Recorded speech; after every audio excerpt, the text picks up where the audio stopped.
How would you like to learn maybe the most mysterious truth in the world? And that is, what did Gautama the Buddha see when he attained enlightenment? After you watch this video, you will be able to learn the basics of enlightenment and emptiness and much more that will stimulate your intellectual curiosity. Okay, let's dive right into it. First of all, we need to understand the very important word, which is emptiness. Let's start from the bottom. Animal is the upper concept of a dog and includes all sorts of animals such as cat, mouse, and so on. Next, creature is the upper concept of all animals. As you can see, the upper it goes, the more concept that it contains. How high can you go? Maybe to anything that exists? Well, existence means all material objects, but there is the opposite concept of existence, which is non-existence. Nagarjuna, a Mahayana Buddhism philosopher, defined the highest concept in this universe, including existence and non-existence, is emptiness. Emptiness explains what Gautama preached and is related to the theory of dependent origination, which I will go through later. Here, you just need to understand that existence and non-existence are actually two sides of the same coin. What do I mean by this? For example, a dot. A dot is where two lines crosses each other. If someone says, "Show me the dot," it's impossible to show it because the dot can go infinitely smaller. The concept of a dot exists, but at the same time it doesn't exist. It's emptiness. Same as self. Try to define yourself. Your name, where you were born, your family, what you like. This goes on forever, and it's just a formula on what you think is important for you. If someone says, "Show me yourself," just bring it out. It's impossible to do so because it's just a bunch of infinite information in the brain. Self exists, but it also doesn't exist. It's emptiness. Everything in this world is emptiness. Means that everything is illusion. I know this might sound strange at first, but stay with me. For example, when you're watching a movie at the movie theater, there's a big screen, but the film you're watching is actually just elementary particles of a light projected on the screen. The light itself is what the movie is, no matter how real the movie might look. The people watching, of course, knows that it's not real. Same thing in real life. Our body and everything in this world exists, but ultimately it's just an elementary particle which doesn't exist. Again, everything is emptiness and illusions. In monotheism, God is considered to be absolute, mighty, and a priori. But Gautama explains in his concept of dependent origination that there is no such thing as a priori. Dependent origination is the theory that everything is made up related to another and not by itself. Suppose you take a glass of water from the river. In order for the water to exist, the certain landform of the river, the water running from upstream to downstream, the little rocks in the river, the earth, moreover, the whole universe is needed. Gautama says nothing is born, nothing dies. The water in the glass wasn't born from zero and won't vanish. Even if you spill the water out of the glass, it won't disappear because the elements like hydrogen and oxygen won't vanish. Everything is interconnected. Everything affects everything else. Everything that is because other things are. What is happening now is part of what happened before and is part of what will happen next. This is what dependent origination is. Next, before we move into the main dish of what enlightenment is, we need to talk a little more about self. Self in every concept could be considered as a partial function in mathematics. What do I mean by this? In the group of natural numbers n, when you input a natural number small n in an even function, you can get output of all even numbers, 2, 4, 6, 8, and so on. If you can define an even number, the odd number can be automatically defined, right? Which means the whole group of natural numbers n can be defined as well. Now, The concept of human is a partial function to extract all the humans in the universe. The concept of self is a partial function to choose the one and only you from the whole universe. If you can perfectly define yourself, you can define the whole universe at the same time. Make sense? Self is to identify yourself in a formula ordered by the most important things that you value. What your name is, how old you are, which company you work, etc. The brain system has a trend to only see what's important and doesn't see what is not important. For example, if there's a lovely girlfriend in front of you, you can only see her and you won't see the flowers that are lying on the table because it's not important. Gautama understood via meditation that self doesn't exist and everything is emptiness. This is exactly what enlightenment is. When self disappears, everything becomes acknowledgeable. Literally everything. The girlfriend in front of you, the flower on the table, yourself, the universe, everything. The formula defining self disappears, and there will be no order in what's important. It's to feel literally everything in this universe is equally important. A completely new stage called Buddhahood that is free from all the brainwashed values in the world. Enlightenment is to perfectly acknowledge both yourself and the universe. Gautama was able to find out all the things that look random up from the highest level of abstraction and to acknowledge a pattern that every elementary particle is equally important and combined in the universe.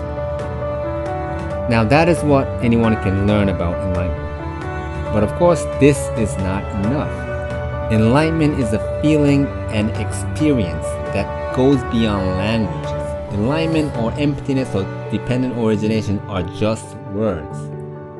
Gautama was able to attain enlightenment via meditation. Meditation is to fully use your brain and IQ, to abstract to the highest level where you can go beyond concepts and languages. You can only feel what is beyond language in your brain. Attaining enlightenment is to ultimately feel the highest level of abstraction, which is emptiness. What you do after you attain enlightenment is important. Enlightenment is just like a driver license. You'll feel extremely happy when you achieve enlightenment. Yeah, but who cares? The next important step is to decide what function and role you can serve to the society and universe.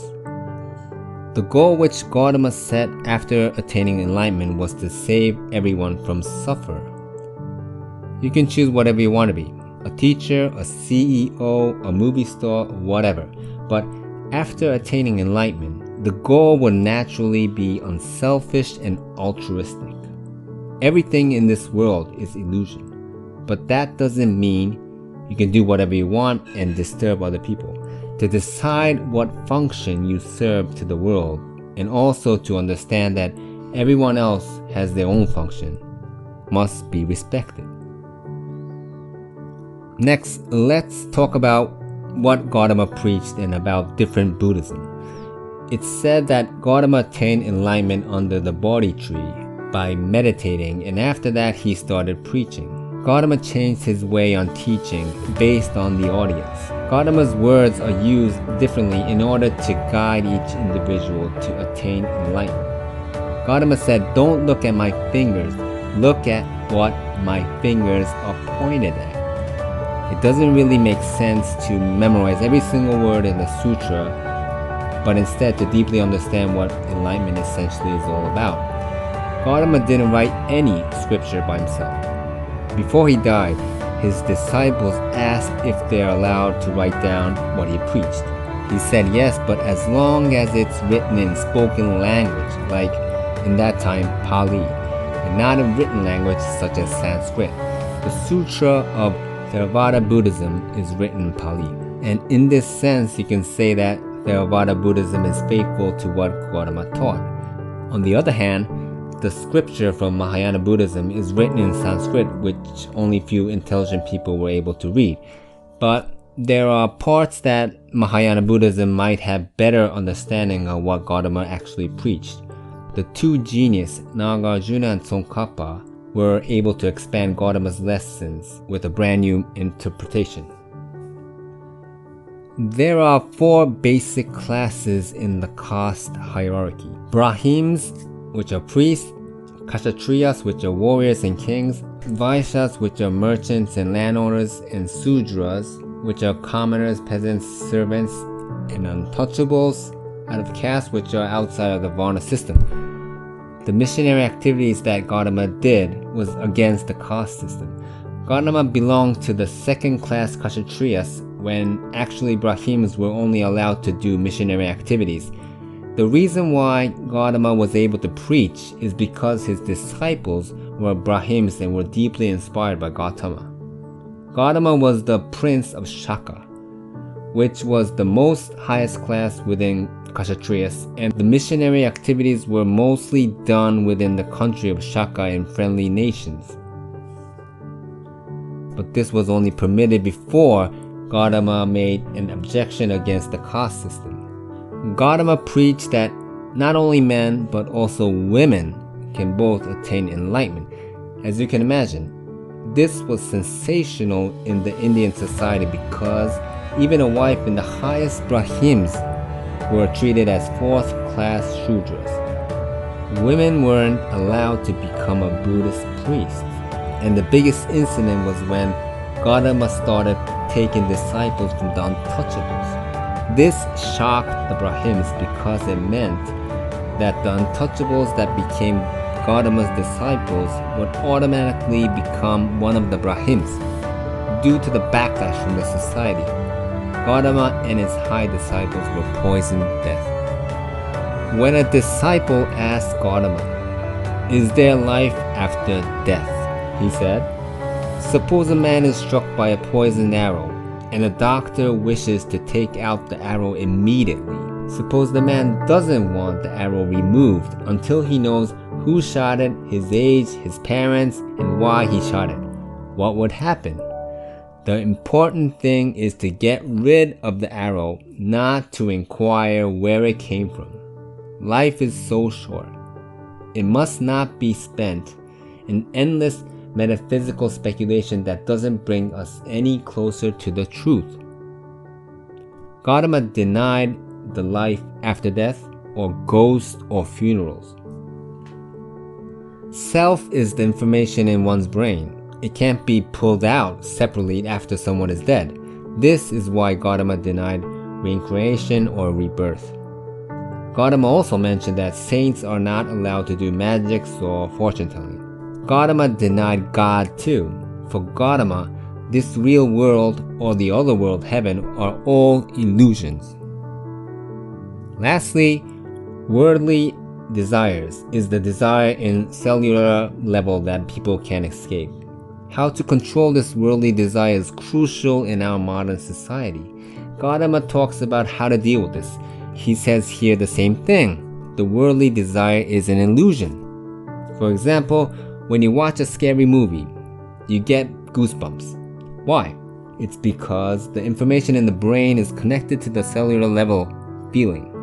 Whatever you put into your brain is just an information and an illusion. An illusion can be overwritten. You can train your brain to even feel nothing when you're touching a flame. But Gautama never said to erase all the worldly desires. He never said that. You just have to control them in order to live a happy life. Thank you for watching. This video was the summary of a Japanese book from Dr. Tomabechi, who I personally think is one of the exceptional geniuses in the world. If you like this video, I would appreciate it if you could click the like button. I'm still learning on Buddhism, so if you have any comments on what you know about enlightenment or on Buddhism, write your comments below because I would really love to hear about your thoughts. In this channel, I do summary of Japanese business and self-development books. My passion is to introduce great books from Japan and share the wisdoms and thoughts to the world. I really believe that learning is exciting and entertaining and have the possibility to change people's lives. If you're interested in this channel, just hit the subscribe button so that you don't miss the new videos coming up. See you in the next video. Bye bye.